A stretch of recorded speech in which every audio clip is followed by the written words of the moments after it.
good. Previous drafts gave the regulator the power to fine news media outlets, revoke their licenses, temporarily block certain online outlets without a court order, and request that social media platforms and search giants like Google remove content that violates the law. Well, you know, they're doing that over in America. I mean, we found out that because of the Twitter files. When Elon released all the Twitter files, they found that the United States government was actively trying to suppress the voices of certain people that were saying things they found disagreeable on Twitter. Yeah, That's to me, a fact. yeah. I got attacked for this take. I said that was like and I get it, obviously, but I assume that was like a no duh to me. Like, that's what I expected. Right. Like, I wasn't, like, I get suppressed. Like the second Elon took over my Twitter, and I'm sure, I don't know if you use Twitter, but mine went way up. I got 900,000 new followers in like a couple of weeks. Correct. So crazy. I didn't get to that, but I direct up arrow. Like I went from couldn't gain a follower to up. You're being suppressed. And I knew I was, so I wasn't surprised. That's why I was like, oh, that's not surprising if you're paying attention. I got attacked. People don't pay any attention. They acted like I was on the left on that. It's like, no, I was one of the ones being suppressed. I'm just saying, yeah, no shit. That's what they do. Yeah, I don't complain about that shit, but I'm definitely aware of my Instagram used to move way quicker. Same. And then something happened a while back where it slowed down by a significant margin, the amount of growth. And I'm like, how do you complain when you have 16 million followers? Like, do you really complain that you're somehow or another suppressed? Or am I really suppressed? Or maybe it's because I'm not doing reels. You know what? Maybe there's like a logical reason for it. I don't know. I mean, I think there's a lot of fucking algorithms and weird shit at play when it comes to Instagram and all those social media companies. Also, it's not only the handpicking of people, but if people complain, if they just, this is offensive, this is whatever, there's a certain number of those that will trigger you to get pushed down. Now, for whatever reason, one thing that also I think is kind of self-evident, if you're talking left and right, the left is far more savvy, like with social media. Like the right will generally just wants to sling it out. They'll let you say anything, and they're not going to complain, and they're not going to try to violate, like, ooh, that's a violation complaint. The left will, and it's a good tactic to get the right off. But it's also because the left is in control of all of the social media platforms, 100%. where the right has nothing. 100%. I mean, there's no social media platform. I mean, there's people that are trying to accuse Elon Musk of being right-wing, but I think that's just because Elon Musk has said that Democrats are out of their fucking minds. He's said what I've said in many different ways. Now, I don't know how I go back and forth on how I feel about Elon. Sometimes I think he's genius. Other times, like, he may be getting a little full of himself. Like, I don't think he bought Twitter for the reasons he's saying he did, to be some great humanitarian. I think he bought it because he got mad almost, and then he tried to get out of it. But that's the other thing. Like, stop complaining on the left.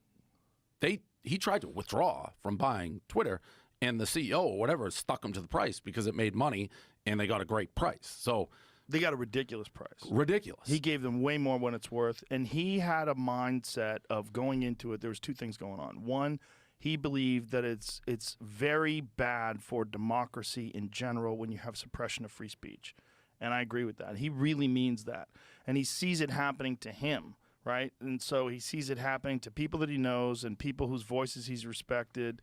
And he saw that, like, the Babylon Bee got banned. Which is crazy. Which is crazy. Crazy. For calling Rachel Levine the man of the year. Yeah. A biological male, calling him the male of the year. Like crazy. That's crazy. Yeah, that's so offensive.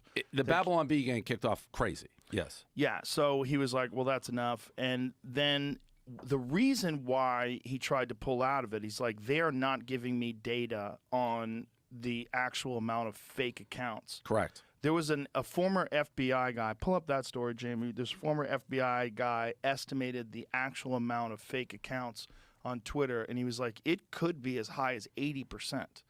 So if you're buying something, and they say, well, it's 95% people, it's 5% bots, but we're trying to figure that out. And he's like, how are you trying to figure that out? Show me. And they won't show him. And he's like, show me your data that shows you. And they show him 100 accounts. They went over 100 accounts. Over 80% of Twitter accounts are likely bots, former FBI security specialist, which is fucking wild. So if that's like 20% of the people on Twitter are actual humans and 80% of it is propaganda, either by publicity firms or super PACs or whoever the fuck is trying to manipulate narratives. And one of the things that you saw with Elon was like there's a bunch of tweets that people retweeted. They're from wildly different accounts that were all the exact same tweet. And he's like, these are bots. Like these are. There's 1,000% bots. Yeah. I mean, I went So through a many of phase them. like you. I couldn't even, if I posted something, it was all bots. Yeah. 100%. So I don't there's 1,000,000% bots. They probably weren't giving the right information, but he did want to pull out. Well, I think if they found out that information, Twitter would be worth substantially less. Right. And that's also what he was trying to do. I think he's trying to probably talk them into a better price. Because if you find out that a company is 95% horseshit, Right. or 80% horseshit, and 20% what they say it is, like if that gets out, But that's he also devastating to the company. 100%. He also has such fuck you money though. He was upset about the suppressing, and I'd probably be the same way if I had that type of money. It's like I'm just gonna fucking buy you, like, Yeah. and that's essentially what he did.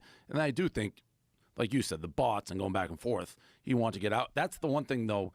The Twitter pro Twitter, everyone's like, I'm gonna get off my dad was one of those guys. I'm leaving Twitter. It's like, what are you talking about, Dad? Why was he leaving Twitter? Because Elon. So it's been interesting with my dad because I have been relentlessly attacked by the left, and he is a left guy. So we get in these little things. I'm like, do you still think the New York Times is like unbiased? And he can't answer. He's like, well, do you think Fox News is unbiased? I'm like, Right. no, definitely not. But do you think the New York Times? He has a very hard time bringing himself to it. But it is eye-opening for him, I think. I think it's eye-opening for a lot of people, but for a lot of people, for a long time, that information never got to them. They didn't really know. That's one of the most substantial and significant aspects of Elon buying Twitter is these files being released, where you're getting to see the actual involvement of intelligence agencies, the actual like banned lists and blocked lists and shadow banned and how they're suppressing people's signals. It's pretty fucking wild shit. And it's almost entirely done to people that are on the right.